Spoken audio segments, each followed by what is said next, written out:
ओम नमो भगवते वासुदेवाय नमः।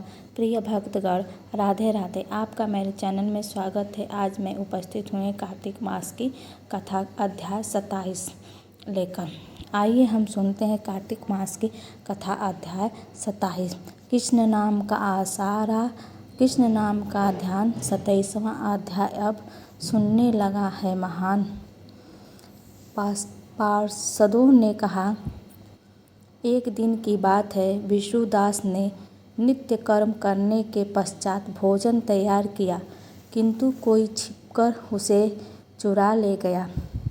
विष्णुदास ने देखा भोजन नहीं है, परंतु उन्होंने दोबारा भोजन नहीं बनाया, क्योंकि ऐसा करने पर सायंकाल की पूजा के लिए उन्हें अवकाश नहीं मिलता। अतः प्रतिदिन के नियम का भंग हो जाने का भय था। दूसरे दिन पुनः उसी समय पर भोजन बनाकर वे ज्यों ही भगवान विष्णु को भोग अर्पण करने के लिए गए, त्यों ही किसी ने आकर फिर सारा भोजन हड़प लिया। इस प्रकार 7 दिनों तक लगातार कोई उनका भोजन चुरा कर ले जाता रहा। इससे विष्णुदास को बड़ा विस्मय हुआ। वे मन ही मन इस प्रकार विचार करने लगे, ओह, कौन प्रतिदिन आकर मेरी रसोई चुरा ले जाता है। यदि दोबारा रसोई बनाकर भोजन करता हूँ तो सायंकाल की पूजा छूट जाती है।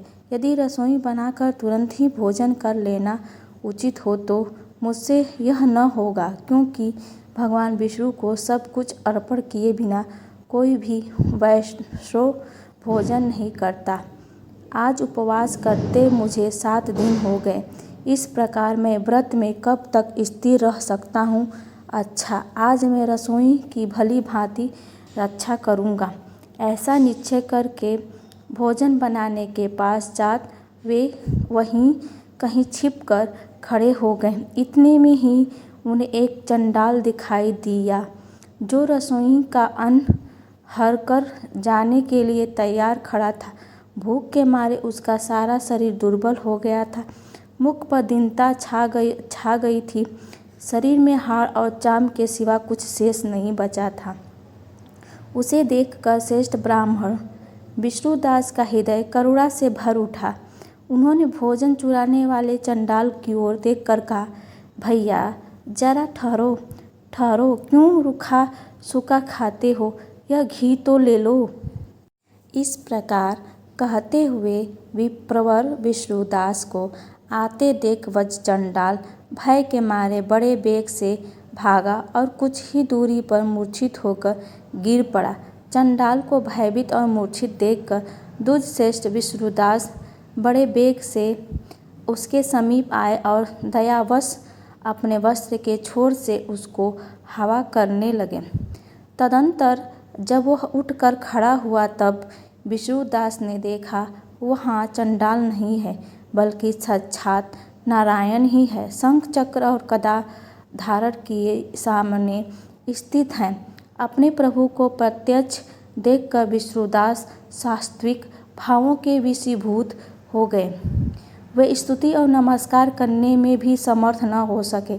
तब भगवान ने सात्विक व्रत का पालन करने वाले अपने भक्त विष्णुदास को छाती से लगा लिया और उन्हें अपने जैसा रूप देकर वैकुंठ धाम को ले चले गए। उस समय यज्ञ में दीक्षित हुए राजा चोल ने देखा विष्णुदास एक श्रेष्ठ विमान पर बैठकर भगवान विष्णु के समीप जा रहे हैं। विष्णुदास को वैकुंठ धाम में जाते देख राजा ने शीघ्र ही अपने गुरु महर्षि मृदुल को बुलाया और इस प्रकार कहना आरंभ किया, जिसके साथ स्पर्धा करके मैं इस यज्ञ दान आदि कर्म का अनुष्ठान किया है, वह ब्राह्मण आज भगवान विष्णु का रूप धारण करके मुझसे पहले ही वैकुंठ धाम को जा रहा है।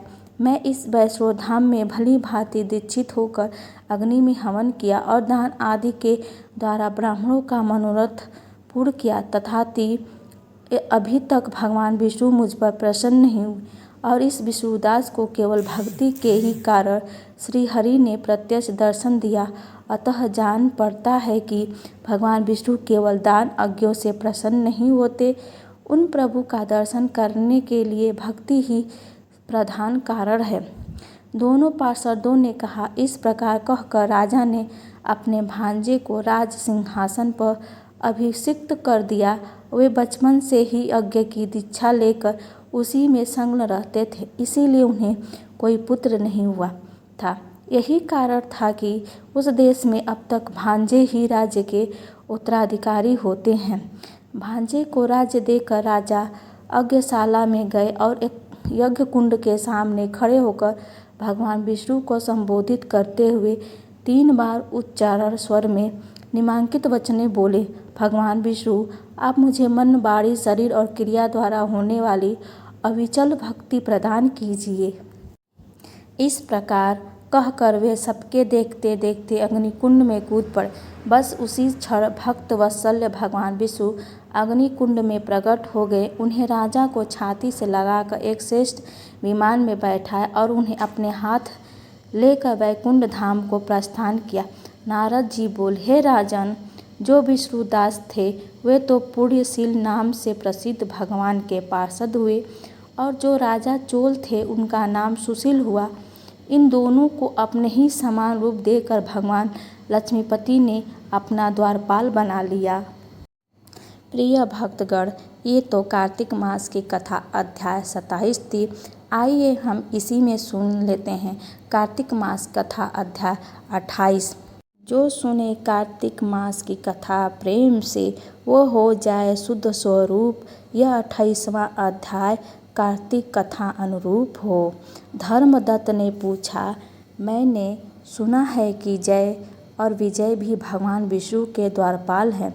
उन्होंने पूर्व जन्म में ऐसा कौन सा पुण्य किया था जिससे वे भगवान के समान रूप धारण करके वैकुंठ धाम के द्वारपाल हुए। दोनों पार्षदों ने कहा, ब्रह्मन पूर्व काल में तीर्थबिंदु की कन्या देवभूति के गर्भ से महर्षि कर्दम की दृष्टि मात्र से 2 पुत्र उत्पन्न हुए। उनमें से बड़े का नाम जय और छोटे का नाम विजय हुआ। पीछे उसी देवहूति के गर्भ से योग धर्म के जानने वाले भगवान कपिल उत्पन्न हुए। जय और विजय सदा भगवान की भक्ति में तत्पर रहते थे। वे नित्य अष्टाक्षर मंत्र का जप और वैष्णव व्रत का पालन करते थे। एक समय राजा मरुत ने उन दोनों को अपने यज्ञ में बुलाया। वहाँ जय ब्राह्मण माँ बनाए गए और विजय आचार्य। उन्होंने यज्ञ की संपूर्ण विधि पूर्ण की है। यज्ञ के अंत में अवभृत स्थान के पश्चात राजा मारुत ने उन दोनों को बहुत धन दिया। धन लेकर दोनों भाई अपने आश्रम पर गए। वहाँ उस धन का विभाग करते समय दोनों में परस्पर लाग टांग पैदा हो गई। जय ने कहा, इस धन को बराबर बराबर बांट लिया जाए। विजय का कहना था कि नहीं, जिसको जो मिला है वह उसी के पास रहे। तब जय ने क्रोध में आकर लोभी विजय को शाप दिया, तुम ग्रहण करते हैं कि देते नहीं हो, इसलिए ग्रह अर्थात मगरमच्छ हो जाओ। जय के शाप को सुनकर विजय ने भी श्राप दिया, तुम्हें मद से भ्रांत होकर शापों दिया है, इसलिए तुम मतंग अर्थात हाथी की योनि में जाओ। तत्पश्चात उन्होंने भगवान से श्राप निवृत्ति के लिए प्रार्थना की और श्री भगवान ने कहा, तुम मेरे भक्त हो, तुम्हारा वचन कभी असत्य नहीं होगा। तुम दोनों अपने ही दिए हुए इन शापों को भोग कर फिर से मेरे धाम को प्राप्त होंगे। ऐसा कहकर भगवान विष्णु अंतर्ध्यान हो गए। तदंतर वे दोनों कंड नदी के तट पर ग्राह और गज हो गए। उस योनि में भी उन्हें पूर्व जन्म का स्मरण बना रहा। वे भगवान विष्णु के व्रत में तत्पर रहे। किसी समय वह गर्जर राज कार्तिक मास में स्नान के लिए गंड नदी गया तो उसी समय ग्रह ने श्राप हेतु को स्मरण करते हुए उस गज को पकड़ लिया। ग्रह से पकड़े जाने पर गजराज ने भगवान रामानाथ का स्मरण किया। तभी भगवान विष्णु शंख चक्र और गदा धारण किए हुए वहाँ प्रकट हुए। उन्होंने चक्र चलाकर ग्राह और गजराज का उद्धार किया और उन्होंने अपने ही जैसा रूप देकर वैकुंठ धाम को ले गए। तब से वे स्थान हरि क्षेत्र के नाम से प्रसिद्ध हो गया। वे ही दोनों विश्वविख्यात जय और विजय हैं जो भगवान विष्णु के द्वारपाल हुए। धर्मदत्त, तुम भी ईर्ष्या और द्वेष का त्याग करके सदैव भगवान विष्णु के व्रत में स्थिर रहो, समदर्शी बनो। कार्तिक माह के और वैशाख महीनों में सदैव प्रातःकाल स्नान करो। एकादशी व्रत के पालन में स्थिर रहो। तुलसी के बगीचे की रक्षा करते रहो। ऐसा करने से तुम भी शरीर का अंत होने पर भगवान विष्णु के परम पद को प्राप्त होगे। भगवान विष्णु को संतुष्ट करने वाले तुम्हारे इस व्रत को बढ़कर न यज्ञ है, न दान है और न तीर्थ है। प्रियवर, तुम धन्य हो जिसके व्रत के आधे भाग का फल पाकर यह स्त्री हमारे द्वारा वैकुंठ धाम ले जा रही है। तब नारद जी ने बोला, हे राजन, धर्मदत्त को इस प्रकार उपदेश देकर वे दोनों विमानचारी पार्षद उस कलहा के साथ वैकुंठ धाम को चले गए। धर्मदत्त जीवन भर भगवान के व्रत में स्थिर रहे और देहावसान के बाद उन्होंने अपनी दोनों स्त्रियों के साथ वैकुंठ धाम प्राप्त कर लिया। इस प्राचीन इतिहास को जो सुनता है और सुनाता है वह जगत गुरु भगवान की कृपा से उनका सानिध्य प्राप्त कराने वाली उत्तम गति को प्राप्त कराता है। प्रिय भक्तगण, आपको यह कथा कैसी लगी कमेंट बॉक्स में कमेंट करिएगा। ओम नमो भगवते वासुदेवाय नमः।